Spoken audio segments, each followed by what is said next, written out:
84 लाख येऊन आपण फिरून आलेलो आहेत. आपल्याला सहज हा मनुष्य देह प्राप्त झालेला नाही महाराज. 84 लाख येऊनीचा जर विचार केला,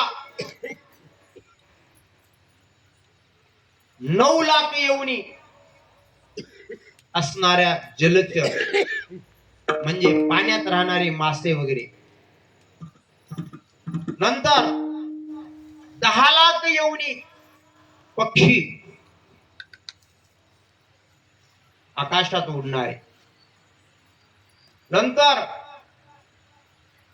30 लाख येऊनी पशु, पशु म्हणजे हे पृथ्वीवर प्राणी राहणारे, 11 लाख येऊनी ग्रह कीटके, नंतर 20 लाख येऊनी झाडे झुडपे वृक्ष वेली, आणि नंतर 4 लाख राहिल्या. आता 4 लाख खूप महत्वाचे. हे 4 लाख म्हणजे याच्यामध्ये ही मनुष्याचे बघा 4 लाख एवढी मनुष्य देह असतात, पण याच्यामध्ये पण विभागणी झाली. पितृलोक, देवलोक आणि दानवलोक. मग तुम्ही म्हणताल हे देह कसा प्राप्त? तर ठराविक असणारं पुण्य त्या प्रमाणात गणलं जातं. त्या जीवाच्या कर्मानुसार तो देह प्राप्त होतो पुढील, बरं का. 4 लाख येवणे आहेत मनुष्याच्या, पण त्याच्यामध्ये आता सांगितले 3 विभाग त्याच्यामध्ये, आणि 4था विभाग मनुष्याचा. आणि ह्या मनुष्याचा जो आहे तर हे बी सहज नाही बरं का अण्णा, सहज नाही. पाप पुण्य समान समे, तेच पाविजे कर्मभूमी. त्या जर जीवाचं मनुष्याचं जर कर्म अगदी यथोचित असेल आणि पाप आणि पुण्य जर समान असेल तरच हा मनुष्य देह प्राप्त होतोय.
अशा प्रकारे असणारा हा देह अवचित प्राप्त झालेला आहे. पुन्हा भेटेल का नाही शाश्वतीने. म्हणून आता भेटलाय ना एकदाचा तर भरभरून परमार्थ करायचा, परमार्थासाठीच जगायचं बस. पावला हा देह काकटाळी न्याय, आंधळ्याच्या हातात जसा अचानक कावळा सापडावा. बघा आता तुम्ही विचार करा, डोळस माणसाला कधी कावळा सापडेल का? आंधळ्याच्या हातात कावळा सापडावा म्हणजे थोडा विचार करा. म्हणजे असा अवचित प्राप्त झालेला देह.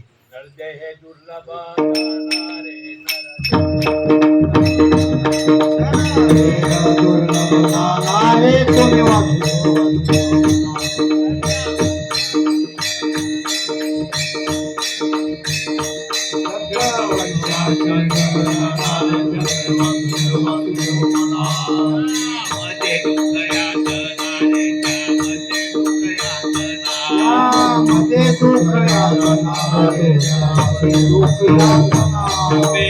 आठवा मद बोलणारे वासुदेव वासुदेव म्हणा तुम्ही वासुदेव वासुदेव वासुदेव म्हणा वासुदेव वासुदेव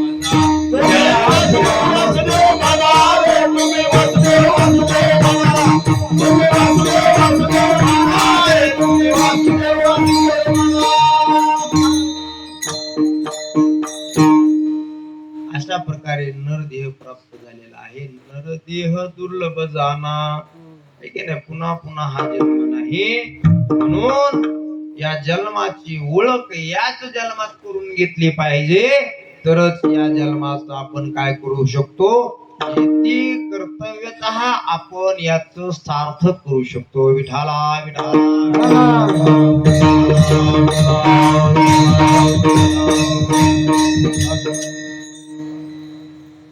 माणसं नाही त्या ठिकाणी नाहीत आहे की नाही, वेळ घालवतात, पैसा घालवतात.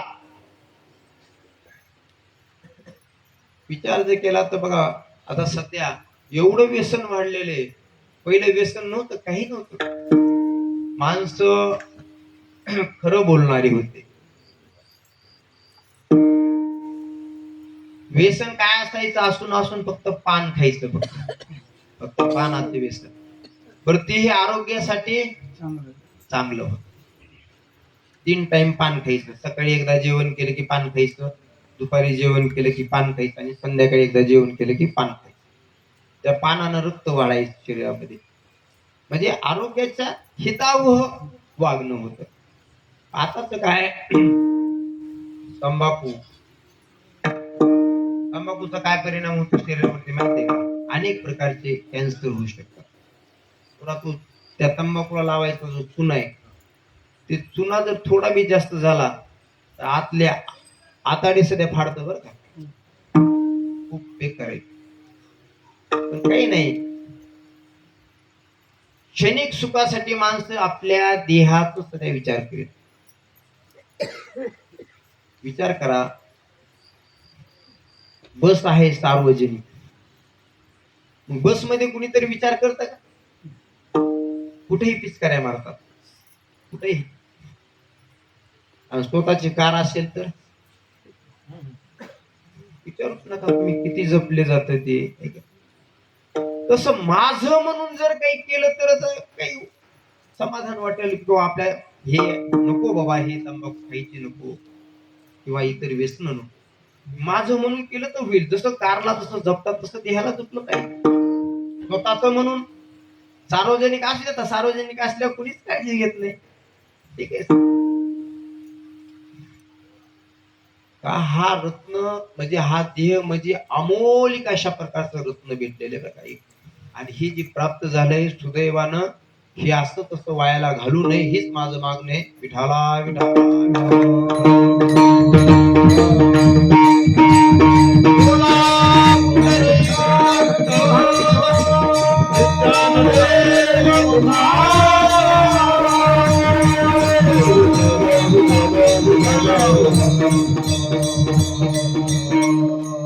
भक्त नामदेव महाराज असणारे पंढरपूरच्या ठिकाणी त्यांचा निवास, त्यांचा नित्यक्रम दररोज चंद्रभागेचं स्नान करायचं, पुंडलिकरायाचं दर्शन घ्यायचं, पांडुरंगाचं दर्शन घ्यायचं,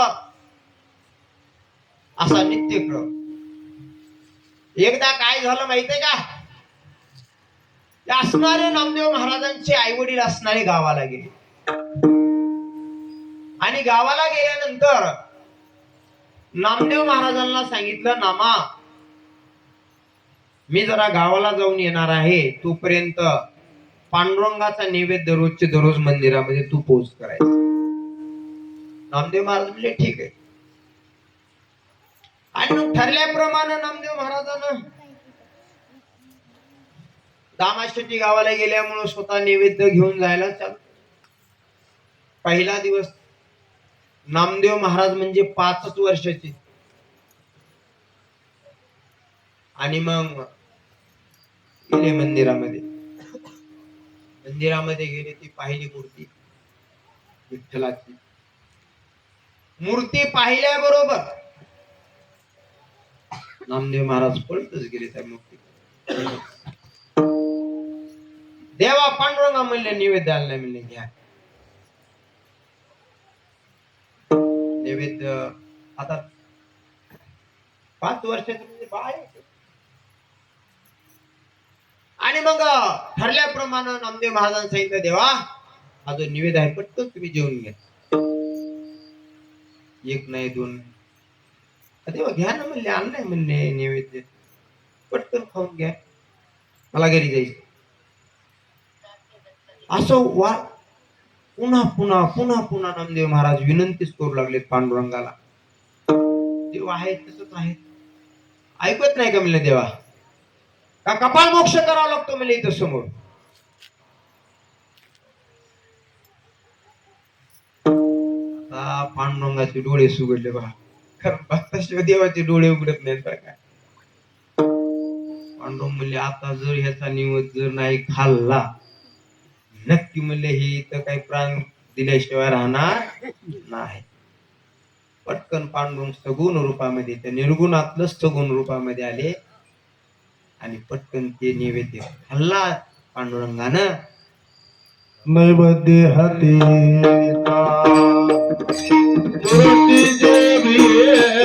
नैवेद्य हाती